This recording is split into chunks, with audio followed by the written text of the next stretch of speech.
వార్తలు సరిగ్గా చదివితే తప్పించి డెప్త్‌గా దాన్నొక పాఠ్యాంశంలాగా చదివితే తప్పించి వాస్తవాలు తెలియవు అనుకుంటా.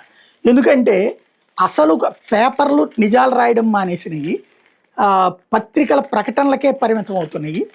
తాజాగా బీజేపీ రాష్ట్ర అధ్యక్షుడు మాధవ్ ఒక స్టేట్మెంట్ ఇచ్చాడు. దీన్ దయాళ్ అంత్యోదయ యోజన కింద కేంద్ర ప్రభుత్వం తీసుకున్న తాజా నిర్ణయం ఆంధ్రప్రదేశ్‌లో లక్షలాది మంది డ్వాక్రా మహిళలకు వరం అంటూ స్టేట్మెంట్ ఇచ్చారు. మోడీ ప్రభుత్వం డ్వాక్రా మహిళలకు ఎట్లాంటి జామీను లేకుండా 10 లక్షల వరకు రుణం పొందే అవకాశం కల్పించి మహిళా సాధికారతకు పెద్దపీట వేసింది. గ్రామీణ పట్టణ మహిళలకు నైపుణ్యాభివృద్ధి, ఉపాధి అవకాశాలు కల్పిస్తూ వాళ్ళకి ఆర్థిక స్థితిగతులు మెరుగుపరచడమే కేంద్ర ప్రభుత్వ లక్ష్యం అంటూ ప్రకటించారు. పేదరిక నిర్మూలనతో పాటు మహిళల్లో స్వావలంబన పెంపొందించే దిశగా కేంద్రం తీసుకున్న నిర్ణయం గ్రామీణ ఆర్థిక వ్యవస్థను బలోపేతం చేస్తున్నారు.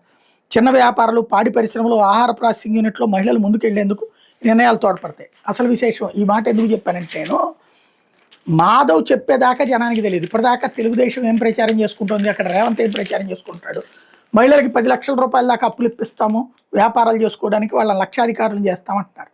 ప్రస్తుతానికి 1,00,000 అప్పులు ఇప్పిస్తారు, లక్షల డబ్బులు. ఇది కేంద్ర ప్రభుత్వ పథకం, రాష్ట్రం ఇప్పిస్తోంది కాదు.